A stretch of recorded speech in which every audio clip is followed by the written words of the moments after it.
Hi, everyone, and welcome to our webinar introducing Growth Insights. I'm Michelle Vo, and I'll be your host for today. As a program manager focusing on educational efforts for the START community, I'm thrilled to be joined by Gabe Heiland, who will be your speaker for today. Gabe is a seasoned growth and monetization consultant at Meta. With over 15 years of experience in games and live services, we're super lucky to have Gabe share their insights on monetization and growth strategies, along with the resources they've been working on to fuel the developer community's app success. So with that, let's go ahead and dive in. Here's our agenda for today. As we mentioned earlier, we'll be introducing the Growth Insights series. Gabe will cover a few of the articles they've written recently, which will include topics on strengthening monetization, boosting onboarding, and how you can unlock even more growth insights with our article series for the latest data and tools. And with that, I'll go ahead and pass it on to Gabe. Thanks so much for the introduction, Michelle. Hi, everybody. I'm Gabe Heiland. I'm a career games product manager. I've been working in games, primarily in live service, sometimes free to play, for the last 15 years. I've worked in mobile, I've been at Glue, I've been at Scopely, several other companies as well, doing a lot of free-to-play stuff, but I've also worked in the AAA side. I worked at Maxis and BioWare, trying to introduce the concept of live services in AAA games as well. I've mostly been on game teams in that time, so I've been where a lot of you are today, trying to drive the success of a single product. But today I'm joining you as a part of a new team at Meta, which is our Growth Insights and Consulting team. We are trying to drive help for VR devs and creators to help you all level up on your live services and free-to-play development. So I just want to start with a glossary of terms. These are things that I'm going to be saying a lot during the rest of this presentation. So I want to just sort of set the stage of what we're going to be talking about. So when I refer to a premium game, this is a game or app that you pay for up front, and you don't necessarily pay for anything else over the course of playing that game. It's kind of a one and done experience. A Premium Plus game refers to a game with an upfront purchase. However, you would make any subsequent purchases, such as downloadable content or in-app purchases within that. Free-to-play are games that are free to download. However, there may be some subsequent costs in the form of in-app purchases or subscriptions in order to access more content. IAP is in-app purchases. That is the content or items that can be purchased through the course of playing a game. Live ops is a style of game management. It usually goes along with live service games. This is where you'll have one member or a few people on your team whose entire job is maintaining a calendar, making sure that you have new content added, you're keeping track of events, player community response, updates, bug fixes, all of those sorts of things to kind of keep that communication going with your player base. And then retention is a KPI or key product indicator that I will be talking about a lot. This measures how many players return to your experience. In a live service game, retention is the most important KPI that you're building and optimizing for. So I will be bringing it up quite a few times over the course of this presentation. So starting with what is a live service? Obviously, I'm going to say live service a lot, so I want to sort of set the stage for what this means for us. So this has been the through line of my career. Everything that I've done has been about live services, whether those are free or premium experiences, they've all been live. This is any game or app that is supported post-launch by a developer with new content. So that could mean that it is free to play. However, it can also be a premium game that has content that gets added later or a subscription layered on top of it. Most large successful titles these days have these free-to-play elements within them, even if they are premium experiences to start. This, I think, is a really powerful way to engage with your community. It allows you to have an ongoing conversation with the customers that you have and the players that you have within your game. Rather than building everything up front and hoping that you find the right audience, you get to kind of fit the content of your product to the audience that you have. And you get to kind of constantly be evolving your game in order to fit the people who are already playing. However, there are some risks here. Service games have to be designed kind of from the ground up to fit those needs. Transitioning later is a very difficult prospect. It can be done, but it's extremely challenging, and you will never get the most out of it as you would if you built it from the beginning with that idea in mind. A lot of games try sort of stapling retention and monetization features to the side of the game, and that's just never going to be as successful as if you can build it into your core loop from the beginning. We will be talking a fair amount about free to play. Free to play does go along with live service quite frequently. This has been driven across the marketplace for the last X number of years. It's been a very hot topic all the way through the 2010s into the 2020s. In-app purchases and microtransactions drove the vast majority of all revenue across all devices over the last 5 years. And on the Meta Horizon platform, in the last year, we've seen a real growth in IAP revenue for both free and premium games. However, this does still require a very specific design philosophy. You can't just assume that a game that was designed to be premium is going to succeed as a free-to-play offering. Some games do lend themselves naturally to being free-to-play, or lend themselves pretty well to doing that transition, but others may be better served by simply leaving it as premium and integrating these live service elements into that premium game and going with a premium plus approach. So, growth insights. Why am I here? Who are we? This is an educational content series that is being currently hosted on the Developer Center blog. Our goal is to surface actionable data and insights for our developers and our creators in the MR space. We lead with data from our platform, so all data from the games that already exist here, and we tie it to broader industry insights. We have a team of UXR, game designers, game product managers, and game analysts who all have a lot of experience working in free-to-play and in service games, who are looking at this data and trying to draw out actionable insights for all of you. Ultimately, we are hoping to build a resource that you can come and check in on at any point in your development cycle, and you'll find best practices for this medium that you can implement like today in order to grow your game. Yeah, so we launched this series on February 27th. We've since expanded it, so we have a total of 5 articles out there and more in the pipeline on a variety of topics. So far, we have a series on monetization and another one on onboarding that are up, and we're underway on a mini series on engagement and retention. We will share links to all of these at the end of the presentation, so don't feel like you have to be taking any notes or writing anything down. You can get these links at the end of this in order to check out these blogs. And currently, after this, if you want to go find these, this is where they live. They're in the blog section of the Developer Resource Center. So if you click on blog there and then you search for any of the Growth Insights articles, that's where they all live. We are carving out our own space. Hopefully, in the next couple months, we will have our own place where all of these live, so it will be much easier to find the backlog of articles. But for now, this is where you can find them.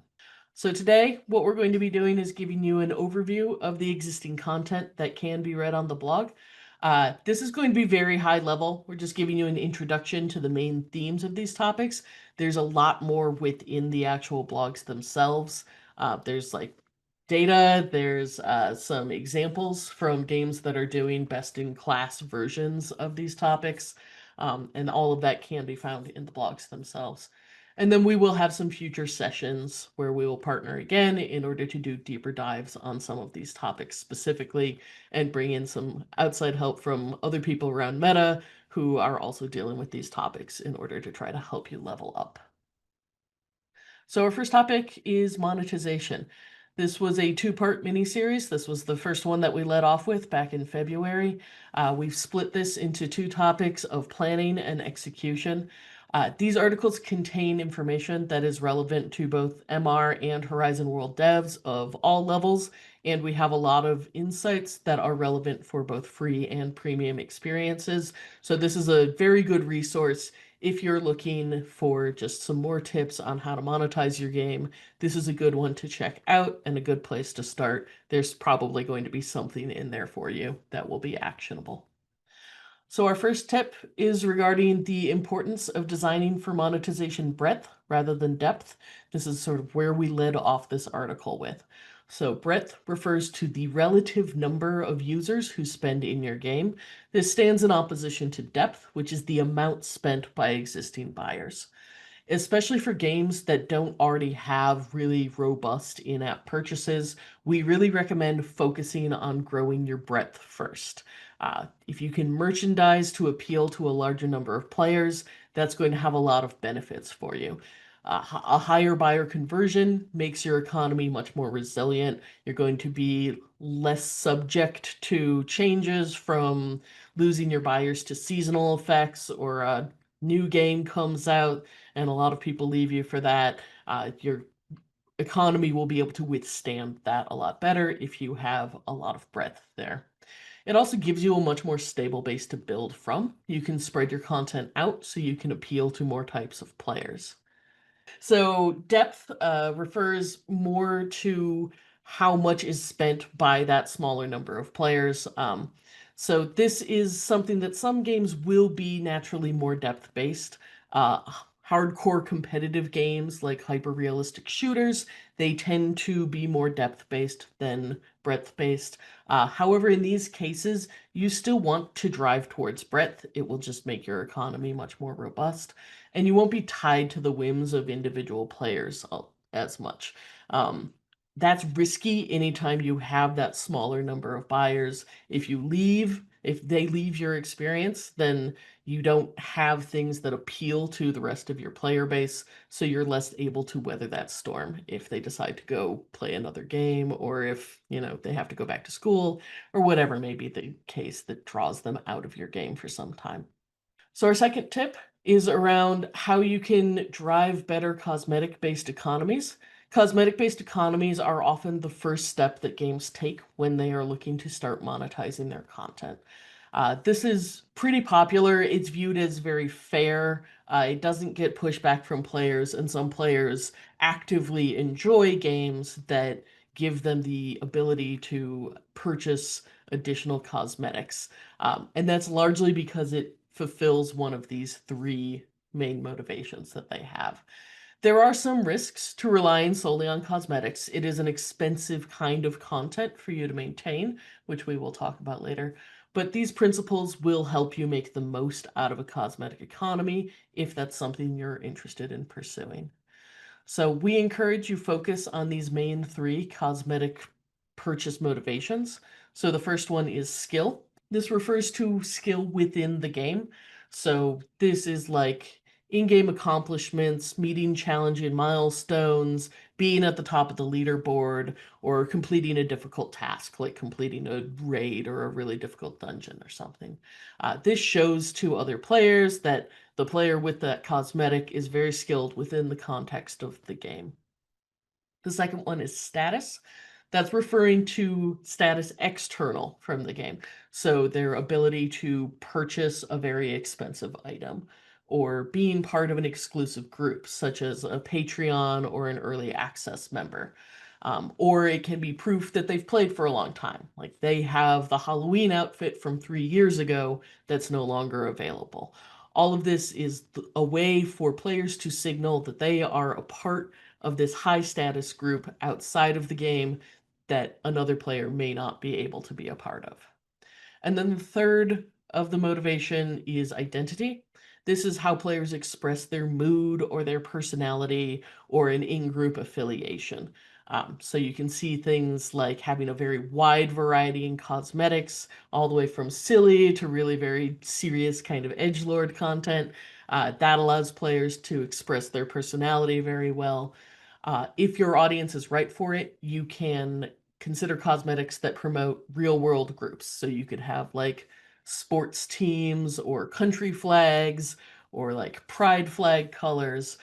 If you're going to do that, do keep in mind what your audience is and how likely it is that any in-group status would cause somebody to be targeted for harassment. If you're in sort of a hyper competitive environment, pride flags, probably not for you. However, if you're on the life sim side where players are much more about expressing their identity and what their personalities are and what their real world in groups are, then that might be a more appropriate kind of cosmetic for your audience. Not all players will have all three of those motivations, but all players will have one or two of them. Those are kind of the main things that drive it. And then the thing that really empowers this is social networking. So, one of the biggest missteps that devs make when they start supporting live service is neglecting this need that players have to show off. Cosmetics have relatively little value if nobody can see them. Even if they can't really express it, players are mainly interested in dressing up so that they can show off for each other.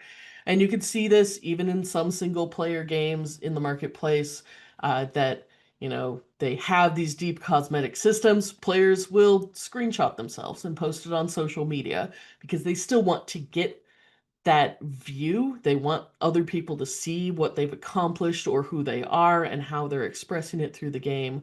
And they will find ways to do that if you don't provide them with a way to do it. However, it is always better to provide them with a way to do that. That will just empower your cosmetics economy if you can. Um, as some examples, you can showcase players at the top of the leaderboard after a match. Make it really obvious which avatar has won and let people sort of flex and show off their skill-based cosmetics that they have. We have a game on in early access right now, Frenzies, that does a great job of this. They literally blow up the winner to 100 times the size of everybody else, and they can dance and emote and really show off that they are skilled, both in the cosmetics they're wearing and in the fact that they are so big. You can also do formalized style competitions. World of Warcraft has a monthly trial of style where you are rewarded for having a really broad cosmetic inventory, and you're given different challenges of, dress like a pirate, dress silly, dress all in black, whatever it is. It lets players kind of show off the breadth that they've accomplished. Or you can let players really directly generate images of their character and send them to each other. For example, Monster Hunter does this, going back a long time through their hunter cards. You can dress up your character, put them in a silly pose, and send that card to your friend so that they can see what you've done. And then our last tip is you really don't have to reinvent the wheel on these systems. PC, console, mobile, they've all been working on live services for a while now. They have a lot of things that you can look at and you can draw inspiration from. And it's not just lessons on what works, there's also lessons on what doesn't work within that. So you don't have to try it. You can sort of see that this hasn't really panned out for somebody else. Like when we talk about battle passes, for example, I'm sure everybody here could name a game or two back when battle passes were the hot topic and everybody had them. They implemented it, ran it for a season or two, and then never updated it again. That's because battle passes are very expensive to maintain. They are intentionally over rewarding players in order to keep them engaged, which works very, very well if you have the content pipeline that can support that. But you need access to outsourcing or UGC, or have planned to build a really easy cosmetic creation system in order to support this. It's possible, but it has to be planned for from the beginning. A slightly easier way, if you can't support a ton of content and you want to focus on fewer but more valuable pieces, bundling is a great route to go down. You can recombine items that you've already released in order to surface them to new players. You can try things out with different price points and different combinations of items in order to appeal to a broader base if you have fewer things. Um, and you can look at things like subscriptions. These can be very strong. They provide predictable recurring revenue. Like battle passes, they do require a content plan, but the requirement is going to be less than it would be in a battle pass. Uh, it does require that upfront planning, however, so do be prepared for that. A lot of flat games will use multiple systems like this in concert with each other, and we included a ton of examples in the blog posts. And when you're running a live service, you can't just set and forget things. You have to be constantly adding new items and paying attention to how and where and why your players are spending their time and their money in order to really maximize that.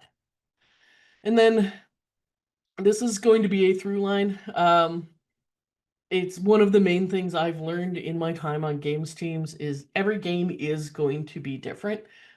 Your specific combination of your audience and your genre and the feature set that you have and even your art style is going to mean that your game is going to act slightly different than somebody else's will. So the answer to that is testing.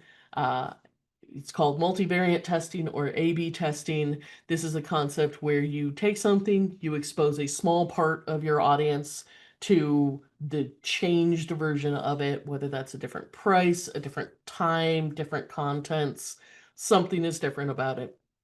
Expose that small part of your audience, get some data on how well that performs, and just kind of keep doing that and keep testing and trying to optimize your game so that you fit your audience the best. So our second series of articles was on the importance of onboarding and what this does for service games to create a game that will retain and monetize for a long period of time. This mini-series was comprised of 3 separate articles, and it spanned how to drive players into your game, the day 0 experience, as well as your first few days of tutorialization. So I want to just start with the premise of these articles, which is onboarding is more than just tutorialization. It's a really common misconception that these are synonyms, but onboarding refers to much more than that. Onboarding is the entire process from discovery of your game through the first couple weeks as the player learns about you, downloads, tries the game, and then finally becomes attached to your product. If you think about this as a whole, you can design your entire process to be sort of a flow, handing off your players smoothly from one step to the next. Everything along this critical path should be made specifically to engage your users. And this should be one of the earliest things you tackle as a developer. So right after you figure out the core loop of your game, figure out how you're going to introduce and teach that core loop to your players. So this starts at the platform level, before players are even in your game. You have to attract the right users to your product. So we have an entire article that is just devoted to how you can set your product details page up in order to attract the right users and hand them off into your game. Not every game is going to appeal to every player, so how do you appeal to the ones who will enjoy your content?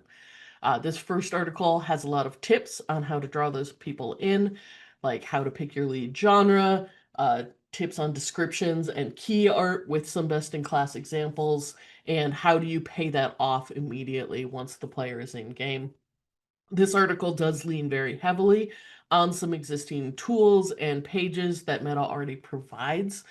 So it has a lot of links out to assets that Meta has already made that will help you to create a great product details page. And this is the kind of thing that even if you've already made your PDP, you can double check this article, go back, redo some things in order to try to draw an audience in that's going to be more in line with the game that you're trying to make.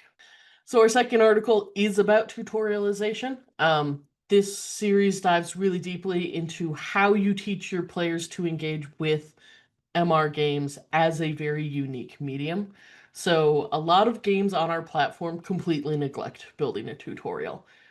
This is a mistake for a lot of reasons. This wouldn't be advised even in flat gaming, and it's even worse and compounded when you get into MR.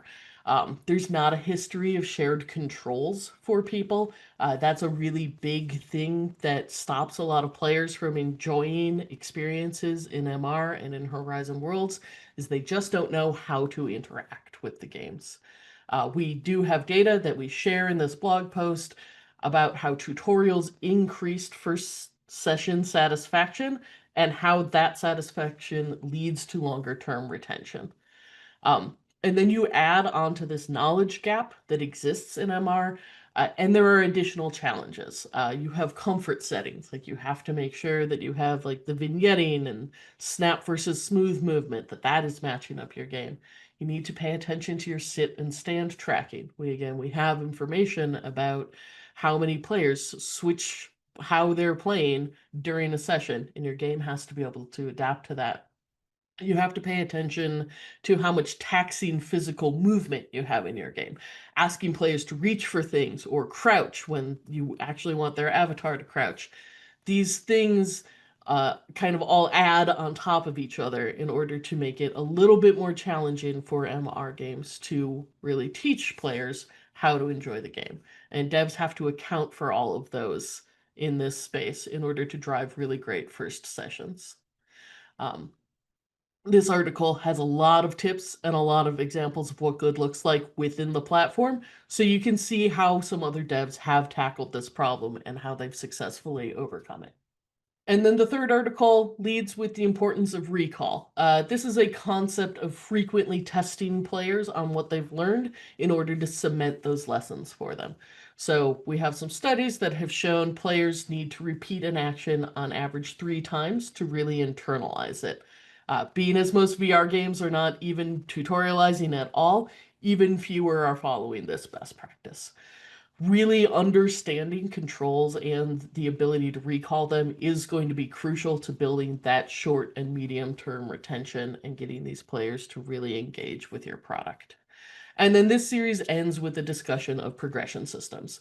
So it's really important as you get to the end of your onboarding to smoothly hand the player off to the rest of your game. So you need to show them the potential of what they would be spending days or weeks or months doing in your game and how to interact with those systems. Just remember, players have a lot of competition for their time, so you have to show them why they would invest that time with your game, like what is special about your game. So this is what's coming up next. We have an upcoming article that's going to be a 3-part series covering retention all the way from day 0 through day 90.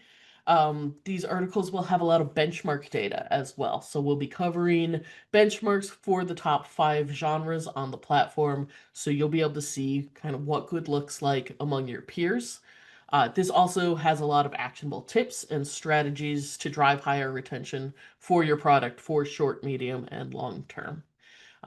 And we will have a poll for all of you coming out at the end of this meeting so we can tailor our roadmap coming up to what's going to be useful for you. Thanks, Gabe. I can take it from here. As you can see, there's more to come on the horizon, and that's why we'd really appreciate y'all to weigh in on what you'd like to learn about next. We'll share a micro poll at the end for folks to vote on what they like to learn. And if you'd like this session, we've got more coming. We'll be sharing Growth Insights articles regularly with the Start community. You can access them here via the QR code here or links in the chat. We're building a library of content, including this webinar, available anytime soon. Look forward to more expert insights and office hours for your questions, and stay tuned for upcoming sessions. And remember, today's topics are covered in existing articles, so be sure to explore them and bring your questions to our upcoming office hour. And with that, we'll get into Q&A. Gabe, I know we covered a lot today, and I'm particularly curious about cosmetics and battle passes. So my first question to you is, how effective are cosmetics in single-player games compared to multiplayer games? Are there specific types of cosmetics, such as those related to skill, status, or identity, that are surprisingly low-hanging fruits that you would prioritize? So, as I said, cosmetics are always going to be more powerful if you have some kind of multiplayer. That said, there are definitely best practices within single player games as well. So, if you have a single player game and there's going to be no chance for you to do any sort of social comparison, I would lean much more heavily on things like identity and skill rather than status, because a lot of status is based around trying to flex to other users and show off. Identity is going to be your most powerful one. That's the one that you'll usually see people going to social media and being like, look at this funny cowboy that I've made. So that's probably the strongest one for single player games. Skill can be as well, especially if it's something that players can still communicate to the outside world. This was a hard thing for me to get, therefore it's special that I have it. And they can still kind of show off through other means that they've done this. Do you have any other suggestions or wisdom you can share about single-player games? Not just cosmetics, but I guess enhancing monetization for specifically these types of titles. So for single player games, obviously, you do have a greater challenge. Multiplayer inherently is a type of content, because it just allows players to sort of use each other as content. However, if you're in single player, there's still a lot of best practices out there. There is a lot of stuff in the blogs as well that you can check out. But it is going to be a heavier lift for you in terms of content. So you add more DLC, add more story. That's going to be kind of a big one, is having more narrative content for players to get through. Uh, if you can work through features that give you more utility, so endless modes, ways to replay the content, that will extend the lifespan of your game, even if it's single player. And again, these are some tips that we do have in the blogs, so I do recommend to whoever asked that question that they go check it out. As a follow-up to cosmetics, someone wrote, if we want to create a cosmetic that is heavily inspired by popular IPs, what legal guardrails should we be cognizant of? I can feel lawyers bristling as I'm about to answer this question. So, in my experience, you want to make sure that you're following best practice as surrounds IP. Don't do things that are straight up ripping off somebody else's IP. You can generally do stuff that is an homage to an IP, but if it involves, the specific colors, the specific symbols, the exact combinations of things that makes it somebody else's IP, just don't do that. Or, contact the IP holder and get the rights to actually do that correctly. Um, if you really want to do, for example, like Marvel characters, you have to talk to Disney about that first. Yes. I've seen some really interesting collaborations recently. I don't know There if have you been were some great familiar ones, yeah. with, there's a Neko Atsume collaboration recently where I think a bunch of titles um, that we have on the platform started sharing little cat avatars and cat related cosmetics. Um, so it's definitely possible, I think, the reaching out to another developer Yes. and asking permission and just seeing if they're on board with something like that. Yeah, Um, and if you can, especially if it's another like smaller developer, those are great opportunities to do some sort of like cross promotion. So if you find that you're in a space with another small developer who, you think you have a lot of commonalities between your audience, leverage that. Talk to them, see if you can do anything like you include some of their IP, they include some of yours, and you can make both of your customer bases happy. who knows, that could probably happen here in the Zoom chat in the start.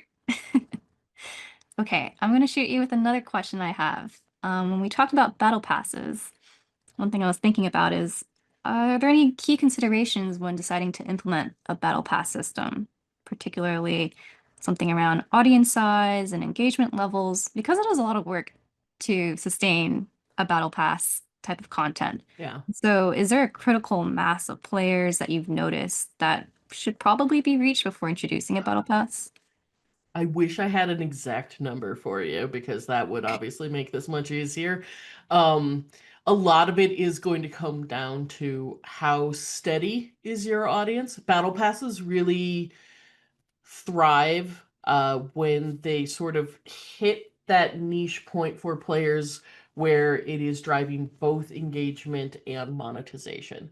So, what's brilliant about battle passes is you are investing both time and money in those systems in order to like get to the end of them and get the most rewards out of them. And it has some kind of relationship on both ends there, where if you've already invested the money, then you want to stay and play more in order to realize the benefits of having already spent. And vice versa, if you've already invested the time and you've gotten to the end of the battle pass, it's much more likely that you're going to want to spend in order to get that second track and unlock all of those other items. So if you have a very engaged user base that you think they're going to be able to put that much effort in, like you have content that they can actually spend a month or more working towards, you have a variety of experiences that you want to drive them into, and you have a really robust pipeline for content that you can spin up. Like you've put all of those plans in place, then your audience size doesn't matter as much. Like it will be successful if you have those pieces in place. If you are missing any of those pieces, I would work on fixing that first before embroiling yourself in a battle pass. Just because, again, they are so expensive to maintain, and Yeah. I've seen so many games kind of hurt their reputations by getting into that and then having to back away from it. And that's just a broken promise that your players will remember, unfortunately. Let's say a game has all kinds of paid for cosmetic objects, but not a lot of players are buying. What is the first thing you'd look into and try to get more players to spend money? I would look into the data first. That's almost always going to be my answer as a product manager. I always like the data. So look at what your players are buying, try to see if there's any commonalities there. So is it that, they're buying things that, fit a certain identity or a certain type of group or anything that is driving that behavior, and then try to shift your merchandising to meet that need that your players are already exhibiting. Assuming that it is just you have a lot of stuff and they're not buying much of it at all, I would probably start pulling back on how much stuff you have available. I have seen some games on platform where there's definitely choice paralysis. Like they have a really robust content pipeline, that's amazing, and there's so much that I couldn't possibly know what I actually want. And like I don't know what a good deal is. I don't know what these are worth. I don't know, sorry, how I'll be perceived by the rest of the user base if I buy this item. So if you can kind of curate your store and do a lot more rotation, that can actually also help with status because, if you buy something and then it's not available again for a certain number of months, that shows you were there for those many months. So work that rotation in. Play around with your prices. You might be overpriced. You might be underpriced. That's actually a tip that we have in the blog is sometimes if you underprice your content too much, players will view it as lower quality. So they will be less inclined to buy it because it doesn't seem like it's as worthwhile as the things you can earn. So there's a lot of things in there you can try, and I would just start experimenting, playing around with different ways that you can show this, price it, rotate it until you can get to something that really works for your audience. Oh, super interesting. Um, I know, I feel like that kind of brings the question about like the role of Gen AI as we create like breadth of content versus depth of content. That's something Yeah. more bespoke or something in between. Just kind of curious if you have any thoughts on that change. I do. So I can't cite a study because I've just sort of like seen this pop up around the internet in a couple places. Is I've seen a sentiment recurring among some players that they view Gen AI made stuff as being lower quality. Um, so they if you say that something is Gen AI, they will value it lower than they would value something that they know another human made. Regardless of how much effort actually went into whatever it is, that's just the perception that they have. So in those cases, if you are involving that, you may want to experiment with like the AI made items, have a lower cost in order to sort of fit with that assumption that players have. Um, you could go the other way. If you have a particularly like AI friendly, tech savvy kind of player base and they're all bought in on this concept, you can go entirely the other way and be like, this is the AI made content. It was made just for you, So it is the more valuable stuff versus, we have UGC, which would be the lower value stuff. There's different ways that you can recombine that. And a lot of it is about knowing your audience, knowing their tastes, knowing what kinds of things that they like. Yeah, well, that's super interesting. I feel like we got to pin this convo for another time, exploring like Gen AI and the value because Yeah. it's nuanced. It's like maybe Yeah. today out of the box, the assets are very obviously AI generated, but it is also a really helpful tool for streamlining the process and you refining it faster. It definitely can be, especially, when we're talking about content pipelines And having a content only roadmap, that is so expensive to maintain. And Gen AI can definitely be a tool in your toolbox that helps you to maintain that roadmap. But yeah, you do have to be a little bit careful around it, just because there are these public perceptions, and you have to meet players where they're at. This person writes, should players be forced to play tutorial or should they be allowed to opt out? What's a good tutorial completion rate? That is a super good question. Um, so I would say if you have an experience that you believe players will be able to intuitively grasp, then it is perfectly acceptable to have them skip the tutorial. So, for example, a lot of the Horizon Worlds experiences, those are very much just like jump in, start going. You already taught them the basics in the like onboarding for Horizon Worlds, so they already know kind of how to move, how to grab things, how to do very basic interactions. As long as you're leaning into those very intuitive interactions, then you can probably have something that, it's to the side. It lets players practice if they want to go practice something, but it is not something that you force them through. If you're trying to do something much more technical or difficult, like if you have a puzzle game, you definitely want to send them through a tutorial. Like they need to know how to access a menu, they need to know how they're going to actually interact with items, they need to know how to get their hints to pop up, things like that. You have to tutorialize that kind of stuff. Um, as far as tutorial completion rates, that varies. Obviously, 100% is the dream. But realistically, as long as half or more of your audience is making it through your tutorial, that's probably pretty good. And it will be different for a premium game versus a free-to-play game. Free-to-play games have lower attachment rates, so you'll be more likely to get that like 30 to 50%, versus a premium game you can expect closer to like 70, 80%. Oh, yes, that makes sense. On the topic of free to play, so we have a question from the chat, and they wrote, I have a free to play app that offers IAP content. I've implemented a cap so that whenever a player spends $21, they get everything, including future content, like a premium minus. I thought this was fair. People liking the app and want everything with a pay at one time premium price, and others can pay what they want, if anything at all. But I'm still getting the 1 star pay to play con review. Long question short, how do you deal with potentially the bad reputation that pay to play games have? How do you navigate that perception and kind of shift it?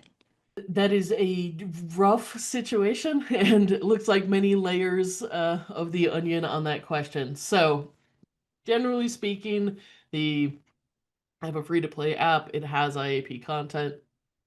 Great. That's wonderful. I'm glad that you're trying that experiment. Having that kind of pay once to unlock everything thing, that will naturally limit things for you. You will always have to make sure that the sum total of your content is not lower than that payout price, which I suspect is probably what's driving this, is there's a perception at least that that payout price is too high. But you also don't want it to be too much higher. Like you don't want to artificially cut players off if they're really, really enjoying your game and they would be paying $40 lifetime for the content that they want, and you've cut them off at $21, then you've just halved the amount that you could make off of that player base. Fixing that perception, that is probably a lot about how you have marketed this particular offer. So if you have it like placed prominently in your store as something that's like you can buy this once and you can play the rest of the game for free forever, you'll get different responses depending on how you've worded that offer. That's a thing that we found in mobile a lot is weirdly driven by how you word things. So even the difference between 25% value, like plus 25% value versus 25% off. Those mean different things and will drive different behaviors and different perceptions of your product. So in this case, I would suggest either going to something like the free to try system that I know Meta does support, where you can have a premium game that you download and you can try it out and demo it for X amount of time, and then you have to pay to continue to play it, or just play around with the wording, play around with the merchandising of that specific offer to make it really clear to players like, you're getting a $50 value if you buy this $21 bundle. Do you have any tips for games that are just not designed to retain players for as long as possible? For example, our title is a multiplayer game that works more like an escape room experience, and so it probably won't be replayed so many times. That is very valid. If your goal is, people buy this game, they play through it one time, and that's all we want out of them, that's amazing. I'm very glad that you have that level of focus and you know what your product is, and nothing about that needs changing. Um, if there are things that you want to retain them longer for example, you want to sell them a DLC, or you want to make a sequel game, and you want to make sure that everybody who bought the first game is aware that the second game exists, that's where retention gets really helpful for you, because it keeps players around in your experience in order to let them know, like, hey, there's a DLC dropping. It has all new content that you might want to play. Like, it has a new room for them to escape from. Um, in those cases, I would suggest you look into some of the retention tricks that we'll have coming up in a future article series, um, of how do you engage those players over and over again. So sometimes it will be replayable modes, sometimes it will be totally new modes of the game. You could lean into social, you could lean into UGC, like unlock some of the tools for your player base and let them build their own little mini experiences for each other. Like, those would be things that I would look to if I was trying to extend the lifespan of your game. But again, if that's not something you're interested in, like you've released this game, you're happy with how long people play it, and you don't need them to play it for any longer, then, don't load more on yourself than you need to. So this person wrote, I'm working on a single player puzzle game made up of short 1 hour puzzle rooms.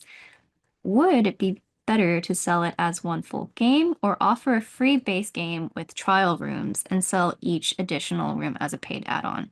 So I guess it's kind of like which models make sense for this genre. And yeah, if you have any insights, that'd be great.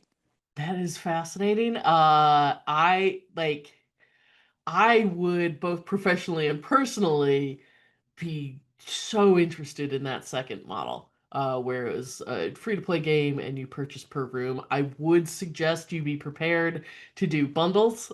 So combine some of that content and do like, this is a 5 hour bundle of this kind of theme of room in order to sort of like have different ways that players can choose what experience they want to have without having to like go buy each of these things individually one by one.